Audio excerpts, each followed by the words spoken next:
Om Yamatamidandasya Gyananjana Shalakaya Chakshur Unmilitam Yena Tasmai Shri Gurave Namaha. Today my talk is entitled The Spiritual World Where Nothing is Missing. So here where we live currently is known as the material world, the world of matter. Here, something's always missing. In relationships, there's always something missing in relationship. Ideal relationships, they don't exist. We try to focus on the good and the benefits of the relationship rather than focusing on the negatives. Focus on the positives, but there's always something missing. Children, we love our children unconditionally, usually when they're born. And then around about 2, they develop that ego. You know what I mean? Then you'll still love them. You might not like them as much. Or they don't listen to you. They don't obey. Or they don't do what you want. Or they didn't study what you wanted them to study in university. Or you went to university doing exactly what your parents told you to do, and now you regret it, for example. Job. Are you happy in your job, in your work? Maybe you have a great job. You're well situated. You're doing your dharma, but you don't get along with your boss. Or maybe you have no business working for somebody else. Maybe you need to have your own business. There's always something missing in the material world. What about your daily commute? That can be a nightmare. I used to live in Los Angeles for many years. I did a daily commute in rush hour traffic to and from work. 5 lanes going this way, 5 lanes going the other way, and there's an hour gone, hour and a half, one way, easily. So daily commute, what's it take to get there? How long does it take, etc.? Education, well, I kind of touched on that. Do you have enough education? Are you overeducated? I have many clients, they go and they apply for jobs and they look at their CV or their resume, they go, I'm sorry, but you're overqualified for this job. They're not going to pay you what you're worth or what's commensurate with your experience. Something's always missing. We can go to concerts, enjoy ourselves. We go to enjoy music, whatever it might be, plays, entertainment. Something's always missing. About the guy right behind you coughing, or about the one in front of you who won't sit down and you can't see the stage. Something's always missing. I've talked about this many times. I've talked about the existential malaise. That's a very common term with psychologists, etc. The existential malaise is when we feel down or this world closes in on us or we become depressed or despondent. Yes, I know, my friends, over the past year, many people have become depressed, despondent, because we're locked up, locked down. People are social by nature. They need to interact with others, and we're being told not to. We're being depersonalized, made to wear masks, stand 2 meters apart, and you can't go here, you can't go there, can't hug anybody you love, can't hug your parents, you can't hug your grandchildren. In my case, I can't even visit them because they live in the US. So we get down. That's the existential malaise. How does it feel? It feels like this. That's what it feels like. Everybody has it now and then. Hopefully not for too long. In this world, we have the illusion within the illusion within the illusion. Now we have the COVID illusion. 99% of the people who have gotten COVID have recovered. Yet they call this an epidemic or a pandemic. I would suggest that a pandemic would be 20% of the people dying and the bodies would be on the streets. No, incorrect. Less than 1% dying. This is an epidemic. You sure it's not an illusion within the illusion known as Maya? The big illusion that we're all caught up in, thinking that we're these bodies and this is our ultimate world. So what do? We resort to what? Drugs, alcohol, food, sex, sleeping, shopping, online shopping, 24/7. You can do it. Hoarding, watching movies, binge watching, playing video games, etc. Why do we do this? For one reason only. We need to escape this world because it drains our energy, or we get bored and we need something new and exciting. So let's talk about the spiritual world. The spiritual world in the yoga philosophy, in Vedanta, in Bhagavad Dharma is called Vaikuntha. That's the name of the spiritual world. I'll explain it later, what that means. And the spiritual world means there is no death. When we can eventually become liberated from the wheel of repeated birth and death, which repeats itself over and over and over again here in this material world, we can attain moksha, or liberation, from repeated birth and death, from transmigration of the soul, from reincarnation. We get off the wheel and we go to the spiritual world. The spiritual world consists of many spiritual planets. On each planet are various manifestations of God, the God. Those planets are called, in the first level, are called the Vaikuntha planets. I'm generalizing on the levels. There, now I'm going to quote the Srimad Bhagavatam, third canto, in chapter 15. In those Vaikuntha planets, there are many forests, which are very auspicious. In those forests, the trees are desire trees. And in all seasons, they are filled with flowers and fruits, because everything in the Vaikuntha planets is spiritual and personal, not impersonal, personal. So desire trees means they will deliver whatever you want, whatever your wish is, whatever your desire is. You know how we say, since I've been a child, money doesn't grow on trees, you know. Well, it's true. It doesn't. Not here. But there you don't need money. It's like whatever you want, you manifest it. That's the spiritual world.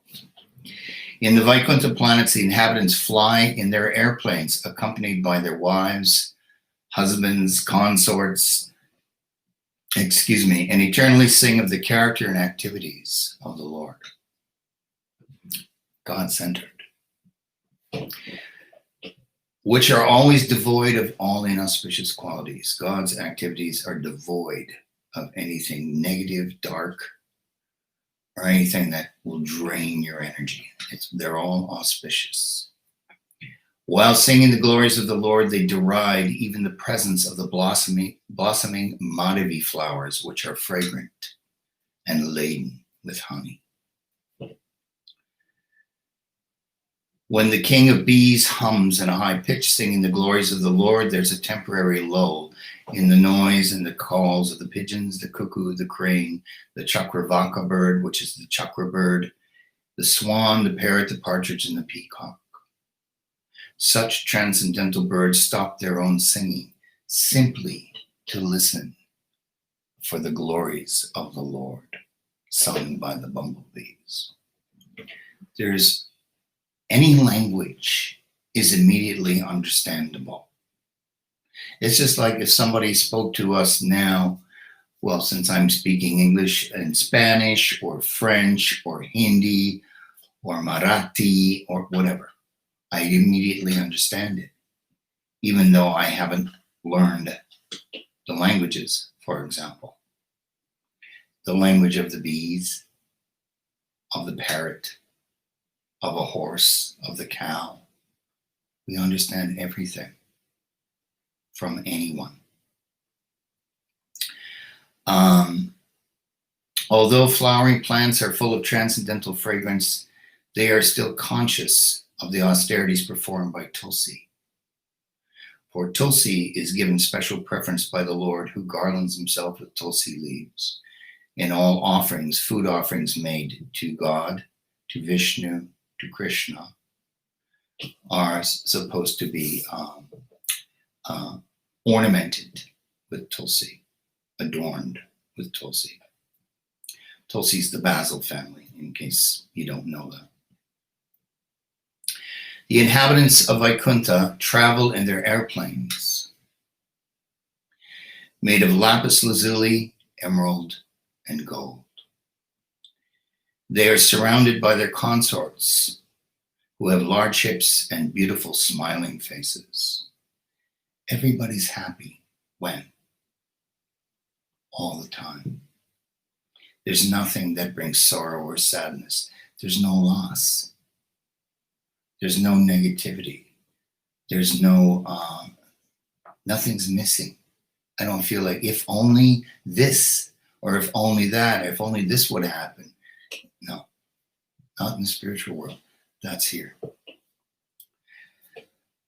The ladies in Vaikuntha planets are as beautiful as the goddess of fortune herself, Lakshmi.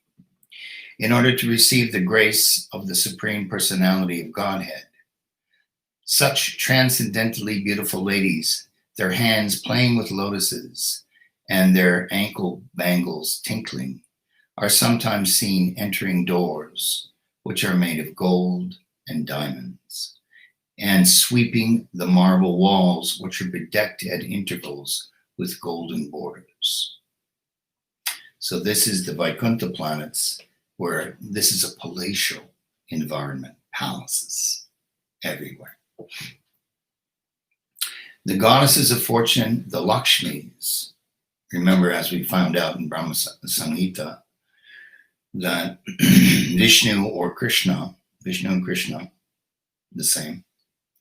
Vishnu is the four-arm form of God. Krishna is the two-arm form. They're surrounded by hundreds of thousands of goddesses of fortune. So here in the Bhagavatam, it says, the goddesses of fortune, Lakshmis, worship the Lord in their own gardens by offering Tulsi leaves on the coral-paved banks of transcendental ponds and lakes. Coral-paved. Can you imagine? There's the coral right there, my friends. That's what it looks like. You can't see it. That's what it looks like.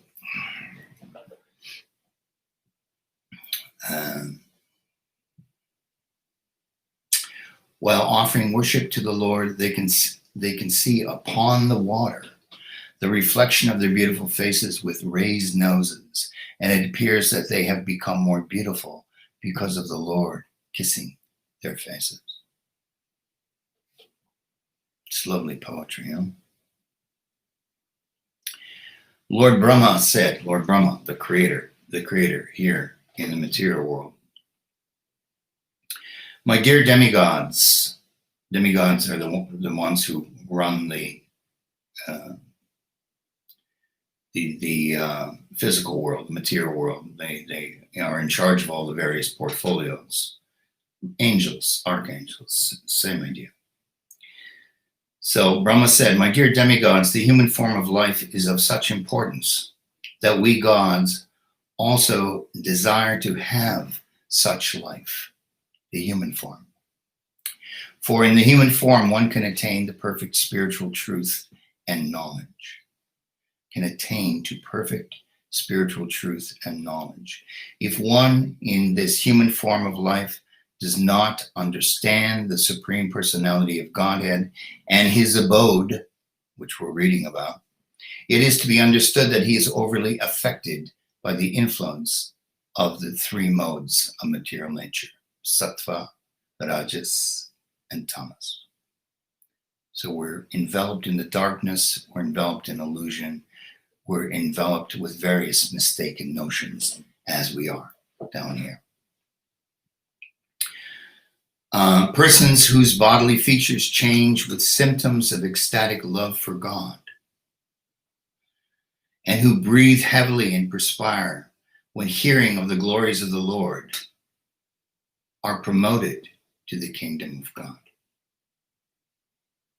Even though they have little interest in meditation and other austerities, the kingdom of God is above the material universes, and it is desired by demigods such even as Brahma, the creator himself, as well as other demigods.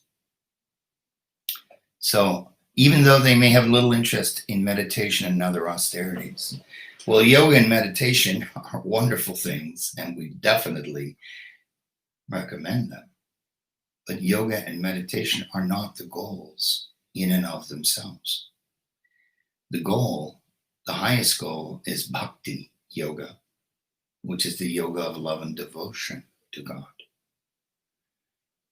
So if you can ascend to a state of loving God, genuinely, truly, and from the depth of your heart, then if you can do that by whatever means, then it doesn't necessarily have to be meditation and the practice of austerities, as long as you get there. Now, let's turn to the Brihad Bhagavatamrita by Sanatana Goswami. Sanatana Goswami is a disciple of Chaitanya Mahaprabhu. Chaitanya Mahaprabhu appeared on earth 500 years ago in West Bengal, India, and he propounded the method of Sankirtan, the congregational chanting of the names of God. And so that's where we get the Hare Krishna mantra from. And those are the names of God. And spread the practice of bhakti yoga, or yoga of love and devotion. So one of his six main disciples was Sanatana. Goswami means somebody who's a renunciate. He lives a very simple life, eats little, practices meditation or chanting, like we do here, chanting on beads. So he wrote this book describing the spiritual realm. In the spiritual world, Vaikuntha, souls share in the opulence of the Lord, who is the husband of the goddess of fortune herself. They live in beautiful homes and enjoy fine foods and drinks. They joyfully sing the praises of the Lord and dance without inhibition. Joyfully, ecstatically. Not like you go to a rave or a disco and they give you a little pill and then you dance without inhibition. This is different. This is natural. All opulences or traits are purely spiritual in the spiritual world. They are everything is Sat, Chit, Ananda. So these are the three traits of spirituality. Sat, eternity; Chit, knowledge or full consciousness; and Ananda, bliss. The opulences appear whenever one desires them and willingly submit themselves to one's control. So whatever talent or ability or thing you want to have, you can manifest it instantly and it will do your bidding. You can use it in any manner you wish. People can also display a variety of personalities at will. In the spiritual world, you can change personalities. No, I'm not talking about the bipolar style. I'm talking about just like you would in a costume party, I guess. And you wear a different costume or you take on a different personality for a while. In Vaikuntha, in the spiritual world, people shapeshift. Very interesting. You can change shapes. You can change forms. Some look like Narayan himself. Narayan, Vishnu, God with 4 arms. People can shapeshift into any life form, including animals, birds, insects, trees, plants, etc. You can become whatever you want. Well, what you'd say, well, why would I become a tree or a plant or a certain animal? Because they may have an intense attraction to one or more of these forms. People are drawn to certain animals and certain forms. They just have a symbiosis with it or a magnetism to it. Some people tell you, oh, I love snakes. Some people will tell you that. Lots of people love dogs and cats. You know, here we have an owl. She's right up there on top of my bookcase, as a matter of fact. She's sleeping. It's the daytime. Doesn't really mind. I don't really wake her up. I talk to my clients like this. She's up there sleeping. So it could be anything. So you could manifest that form. So what are the examples we find in the Shastra? Ram, who were two of Ram's closest servants. Hanuman, who was a Vanara, the monkey god, as they call him, and Jambavan, the bear. Now, these aren't monkeys and bears like you would find in this world. These are intelligent, conscious beings. Hanuman is a scholar, a multilinguist, and a scholar of Shastra, and what to speak of a very powerful individual. And like Krishna, when Krishna was here 5,000 years ago, he also spent some time with Jambavan, same guy. And Garuda is his Vahana, his carrier. And like Lakshmi, whose carrier is the owl, right? No form is regarded in the spiritual world. No form is regarded as superior to any other form, even a blade of grass. You'd say, well, come on. A human form or even an animal form would be superior to a blade of grass. Yes, would be here, not in the spiritual world. Why? Because it's the absolute platform. There is no duality. Good, bad, fat, thin, rich, poor, white, black, highly placed, lowly placed. Not in the spiritual world. It's all absolute. So as a blade of grass, you're just as conscious as a blade of grass as you would be in an owl's body or in a human body. And you can shapeshift. That's the point. So all forms are Sat Chit Ananda. Now, people like to accumulate things. We know that's true. Sometimes they like to accumulate too many things. They have too many possessions, and then they have no place to put them. Well, in the spiritual world, people can hide possessions within themselves, my friends. Can you imagine? Within themselves. Such as what? Their families, their entire families, their homes, their musical instruments, their stuff, whatever. And then when they need them, they manifest them. Can you imagine how convenient that would be? Oh, geez, I forgot that at home. If only I, oh no, here it is. Let me pull it out. That's the spiritual world. That'd be something, wouldn't it? And then I guess, see, there's no such thing as having too much or not having a place to put it. Because when you want it, you have it. And when you don't, you just unmanifest it somehow.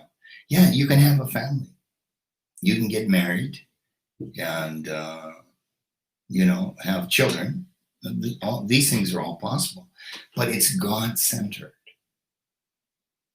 That's the difference. Here it's ego-centric. It's all about me, or maybe me and my family, or maybe my community, or maybe my country, my nationality. It's all centered on something that isn't spiritual, isn't divine, isn't God. Spiritual world, it's God-centered, right? So everyone has their own airplane. So you even have your own airplane. Fantastic. And there are no crashes.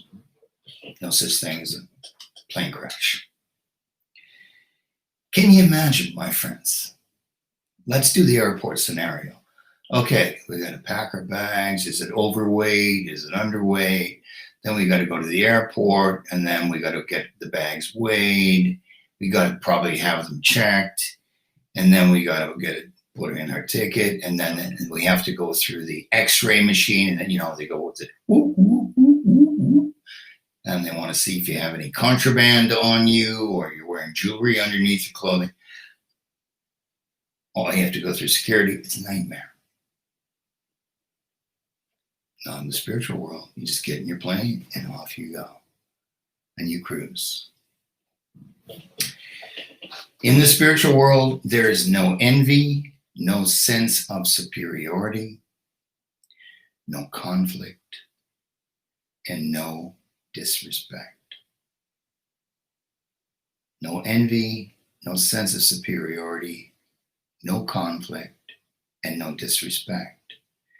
People eternally manifest all good qualities, including friendship, respect, and humility.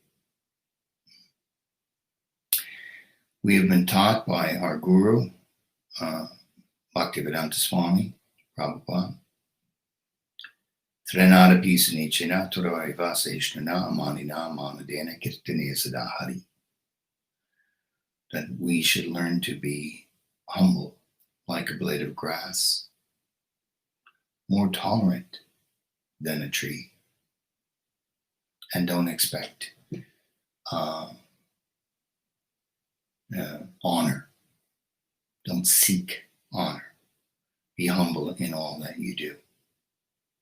That's what we're taught. In other words, in order to get to the spiritual world, my friends, you must expunge the ego. You must wipe out the ego. You must dissolve the ego. Because you can't get there. That's the price of admission, frankly. That's the basic price of admission. And then, on top of it, if you have love of God, then you're going to have some of these other experiences that I'm pointing out to you. That Sanatana Goswami is pointing out to you. Because Vishnu means God who lives everywhere, likes to enjoy various pastimes. His devotees happily assume different forms and positions in his service. So you can take different positions, or you can take different forms and interact directly with God in his service.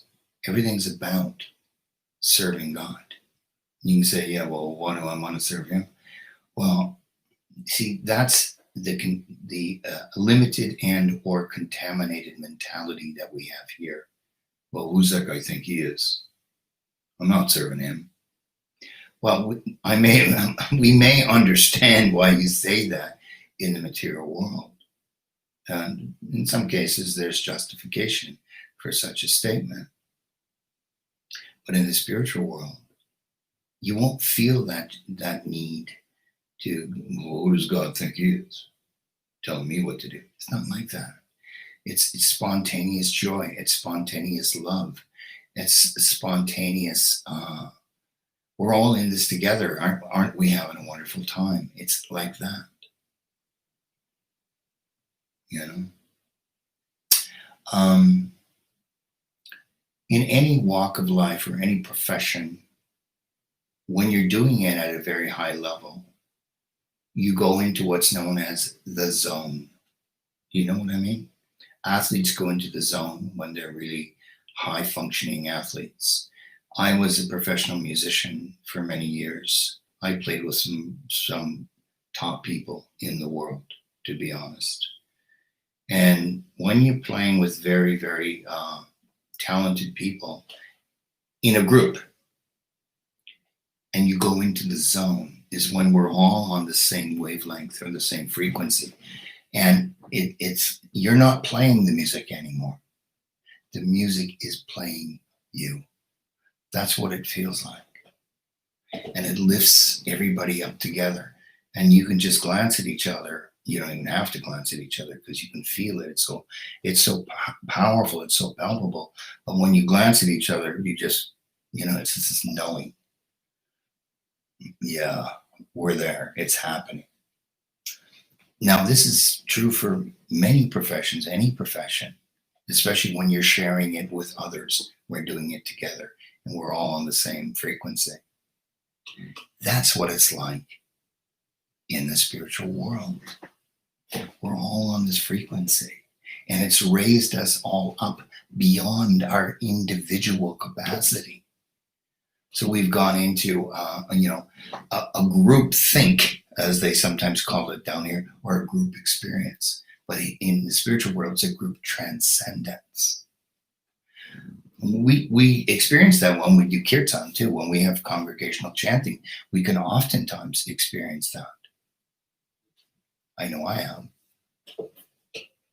And many of you have too.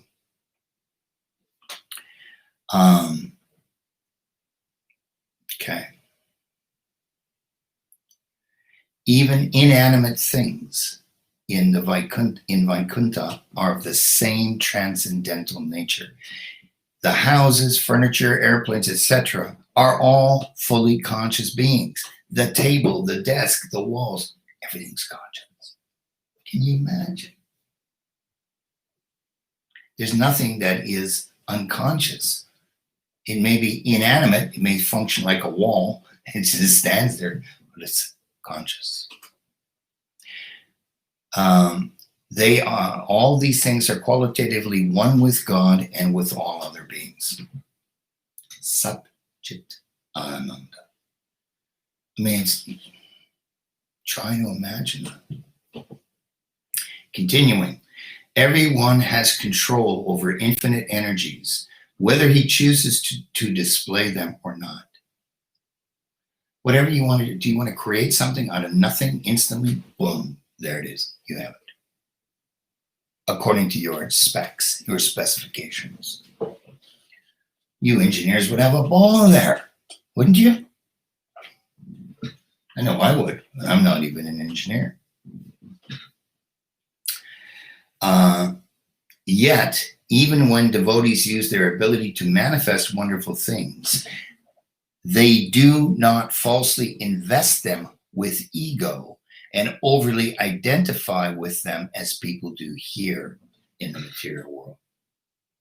You created this wonderful thing. You manifested it. You didn't even have to go into a lab.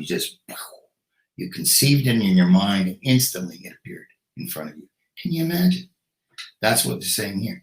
Then we don't go, oh yeah, well, it was nothing really. But, I'm better than everybody else. Look at me.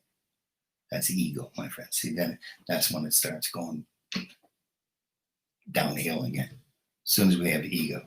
And so as soon as we identify with it, oh yeah, well, I drive a Mercedes and you don't. So I'm better than you. I don't drive a Mercedes, by the way. I'm just giving you that as an example.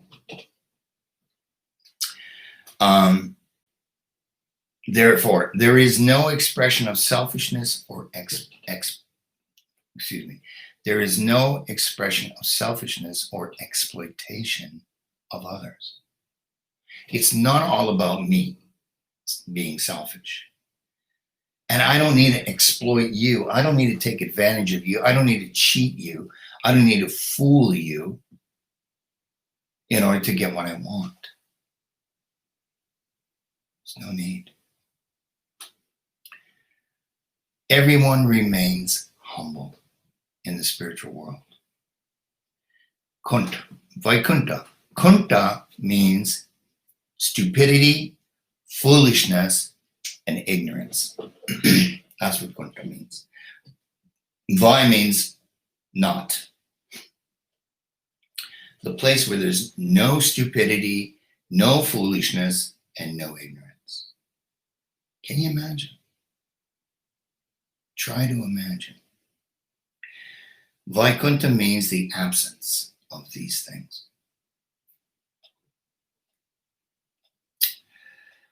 The devotees see God in myriad forms. Myriad forms, complexions, and qualities according to their own individual ecstatic moods. God is unlimited.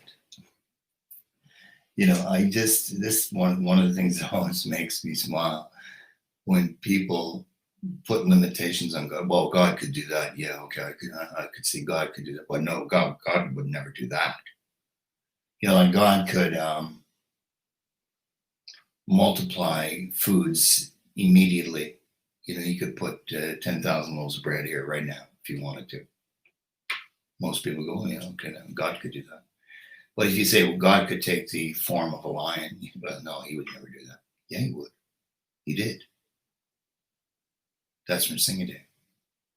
He took the form of a lion, he took the form of a tortoise, took the form of a hog to rescue the earth from the bottom of the Garbadoc Ocean. Yeah, I mean, he's taken various forms. So that's what he does. He can take different things. So if you wanted to see God as with 4 arms and a red complexion, no problem. If you wanted to see God in a 2-arm form, holding a lotus flower, or perhaps playing a flute, that's Krishna. That's one of his favorite forms. And in our society, that's the topmost form of God. Because it's, well, I'm going to tell you about it in a minute. Or if you wanted to see God as a brilliant sphere of light, well, God can do that. He's done the sun. Have you checked the sun out? It's a brilliant sphere of light. What do you think of that? You can't even look at it, my friend. You know, if you read the Shastras, and then God appeared, his effulgence, his sheen was more brilliant than 10,000 suns. Well, wrap your mind around that one. I mean, how brilliant can you handle? But yeah, he can do that. None of these forms are illusory. They're not illusions, since with God, everything is possible. Here in this world, not everything is possible. Not with us. In the spiritual world, there's nothing that's impossible. Everything is possible. Imagine. Keep imagining that. Keep thinking like that. So God appears as various avatars and deity forms in the spiritual world also, such as Sankarshan, Nrsimha, half man, half lion, Lord Jagannath from Purushottam Kshetra, Jagannath Puri, or Ranganath in Rangapuri. These are very famous deities. Or how about Balaji from Tirupati? Have you been to all those places? I hope so. I have. So he can take any form. If you're, my wife's very attached to Lord Jagannath, just very much. She's talking to him all day long. She calls him Big J. And that's the form that works for her. So I would assume that if and when she goes to the spiritual world, that's where she would want to hang out. She would want to spend time with Jagannath. Now, the best example of the wonderful ways in which the Lord receives service from his devotees is found in the pastimes of Sri Krishna in Goloka Vrindavan, in which both the opulence and the sweetness are fully displayed.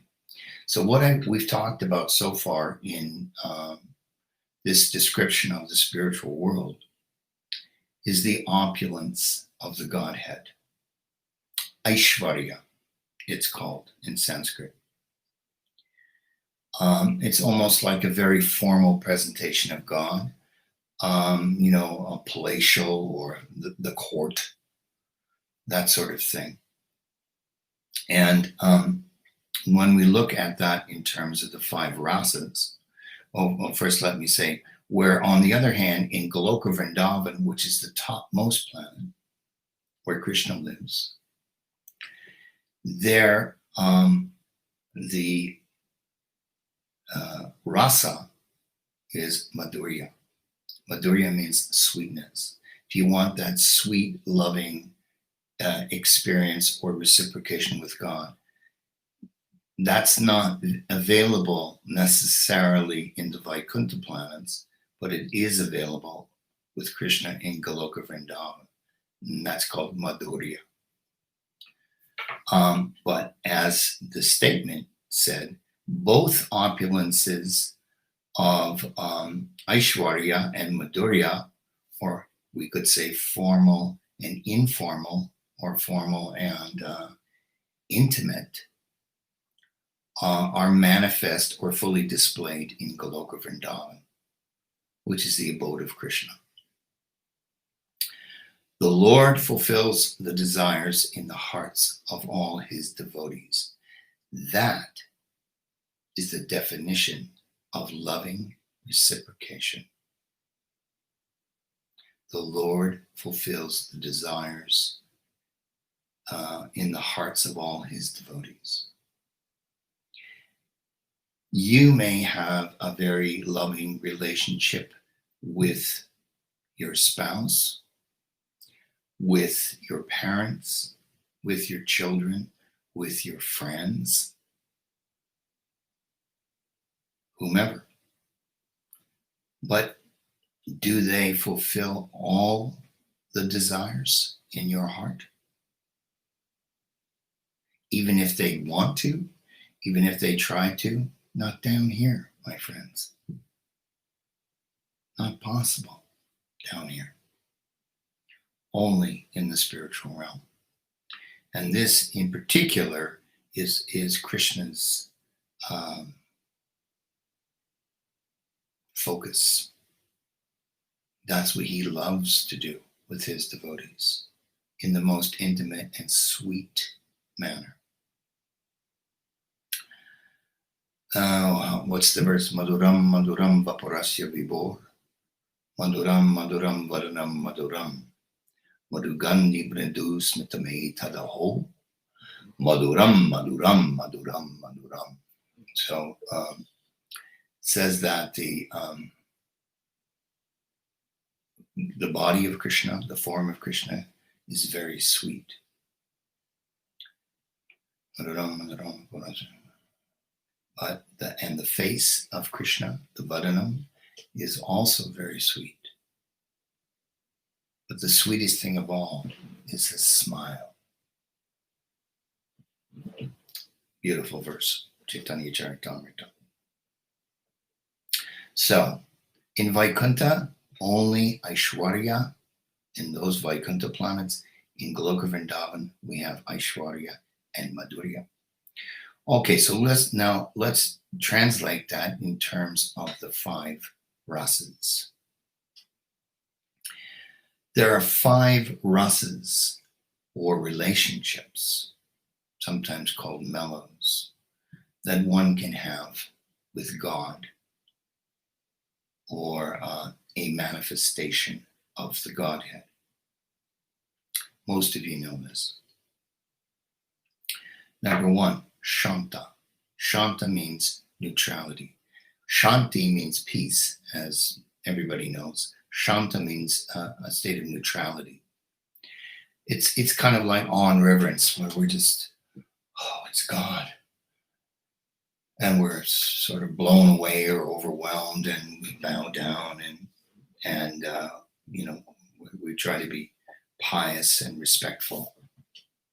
Most people think of if they saw God, or when they're praying to God, that's kind of how they present themselves, isn't it? The vast majority of people, in a very, if you watch the Muslims in the mosque, that's pretty much what they do. If you watch the Christians in church, the Catholics, they genuflect when they walk in. Well, they used to. I don't know if they still do. Just before you sit down in the pew, on the bench, you genuflect, and then you sit down. And, it's kind of on reverence. And the Jews touch that thing inside of the door before they come in. I'm sorry, I don't know the name of it. Anyway, that's on reverence. So you have that relationship, Shanta, is available in Vaikuntha and in Goloka Vrindavan. Then the second rasa is known as Dasya. Dasya means service, consciously wanting to serve God. There are many religious orders, as we know, and their goal is to serve God. They do that directly sometimes, like serving on the altar, and that's definitely what we do at our temples. We offer arati to God, we cook for God, we clean for God, for Krishna. We make offerings, we bring food. We make offerings of money, whatever we have. What if you don't have any food or money to give? Well, then we offer our service. We sweep the temple, or paint the walls, or whatever. Anything. Many things. So dasya, or service, is available again in Vaikuntha and in Goloka Vrindavan. Both. The three topmost rasas, Sakya, Vatsalya, and Madhurya, are only available in Goloka Vrindavan, Krishna Loka. Loka means world, planet, abode, place, only where Krishna lives. Sakya, number 3, is friendship. Sakya comes from the root sakha in Sanskrit, which means branch. So, friendship. Your friends are your branches, right? So it's a relationship of friendship where God and you are now on the same level. In Shanta, God's up here, you're beneath. In Dasya, in service, God's up here, master, your servant, right? In Sakya relationship, Sakya rasa, we're on the same level. Like you are with your friends. One is not above the other. We go and do things together. We laugh together. We, we go play sports or games together. We visit the temple together. We read and chant together. Different things. So we're on the same level. So God is your friend, your bud, your mate. Next level up, Vatsalya, a parental relationship. Well, who's the parent? You're the parent. God is the child. Can you believe it? Well, any manifestation of God you've ever heard of that appears as an avatar, well, not anyone, That's not exactly true, but many of them will have had a mother and a father. Krishna had two mothers and two fathers. He had a natural mother and father. I was going to say a birth mother. Well, they're not exactly biological in Krishna's case. He manifests himself, but he was in the womb of Devaki. So Devaki and Vasudeva are his natural parents. And he was taken immediately after birth from the city of Mathura, from the jail where his parents had been locked up. And he was taken to the village of Vrindavan and switched with the female child of Yashoda, that's the mom, and Nanda was the father. And they were cowherds. And Nanda was the king of the cowherds, and Yashoda was his wife. And so those were Krishna's foster parents.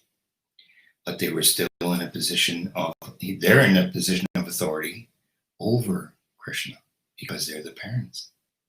So you can have God as your child. He'll also, he's keen on that too. And then the topmost rasa is madhurya. Madhurya means intimacy. You can have God as your husband, and you can be the wife. So we have an intimate, loving relationship. Yeah, exactly. As above, you know, some of you are going like, what? As above, so below. All these things are, if they're available here, they're available in the spiritual world. This world is a reflection of the spiritual world, my friends. The spiritual world is not a reflection of us. Excuse me. This world is a reflection. It's known as a perverted reflection because we are all less than perfect. This is a skewed version of the spiritual world. That's the concept. So those three, Sakya, friendship, Vatsalya, parenthood, and Madhurya, an intimate relationship, husband-wife, or lover, beloved, only with Krishna in Goloka Vrindavan are they possible.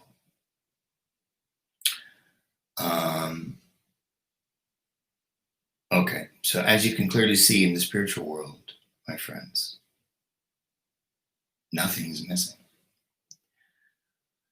Well, can you believe it? I'm going to finish early, it looks like. Well, we'll see.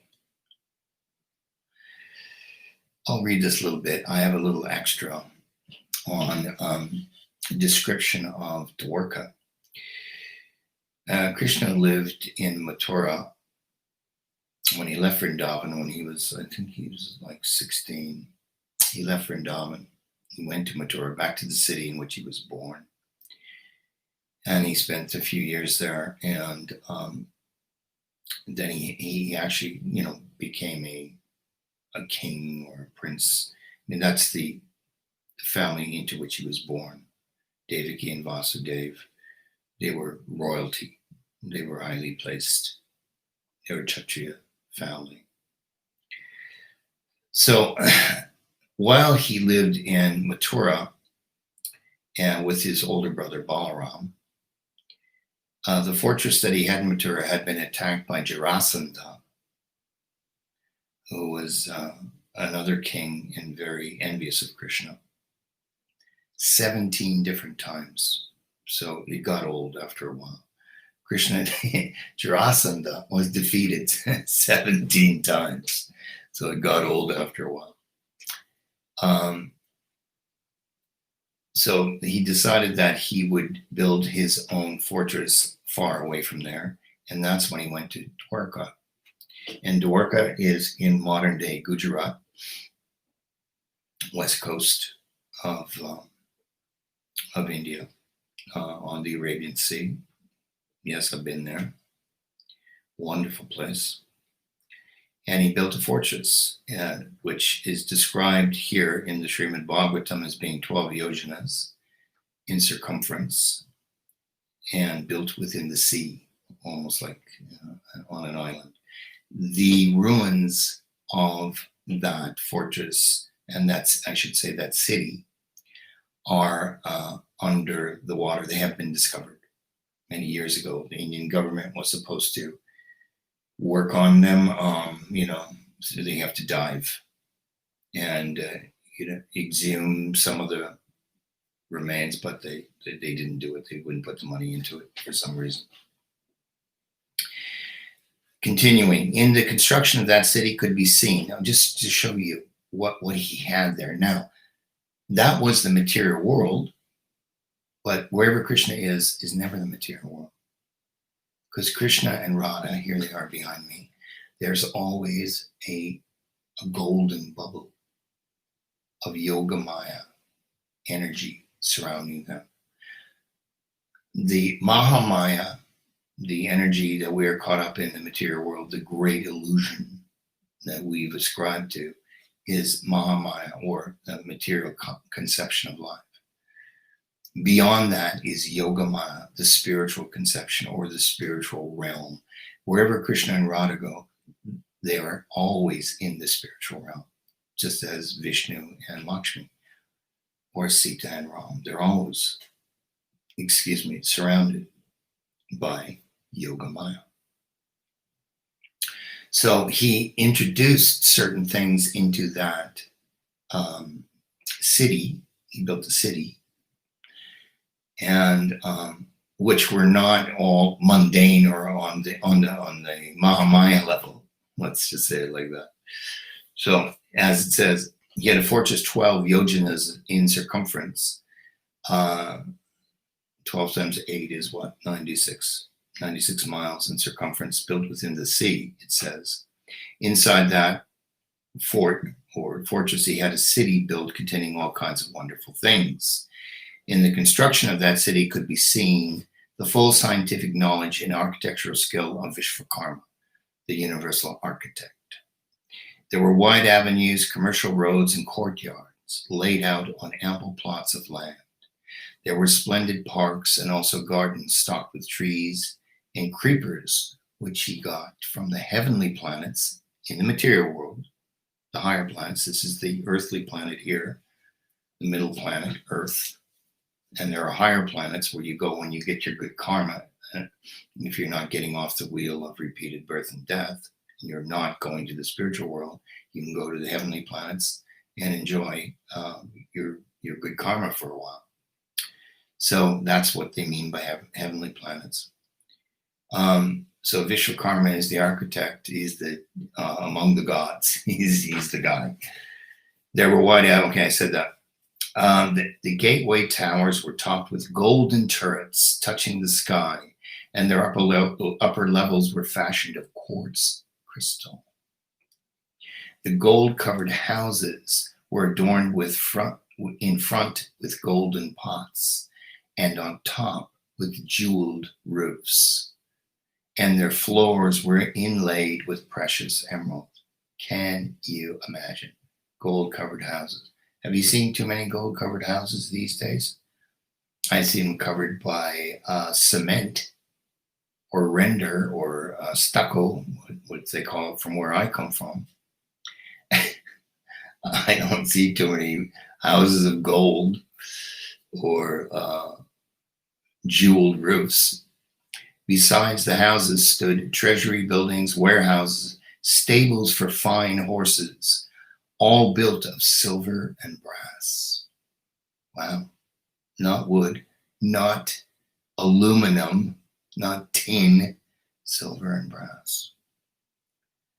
Each residence had a watchtower and also a temple for its household deity. Very important, my friends. Gotta have a temple in your home, even if it's a picture on a small shelf. Gotta have it. Very important to invite God into your home. You say, well, I only got a small apartment. Doesn't matter.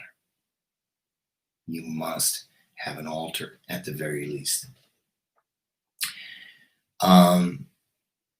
Each resident had a watchtower temple for its household deity, filled with citizens of all four social orders: Brahmins, Kshatriyas, Vaishyas, Shudras. The city was especially beautified by the palaces of Sri Krishna, the Lord of the Yadus. Lord Indra brought Krishna the Sudharma assembly hall, which comes from the heavenly planets, standing within which a mortal man is not subject to the laws of mortality.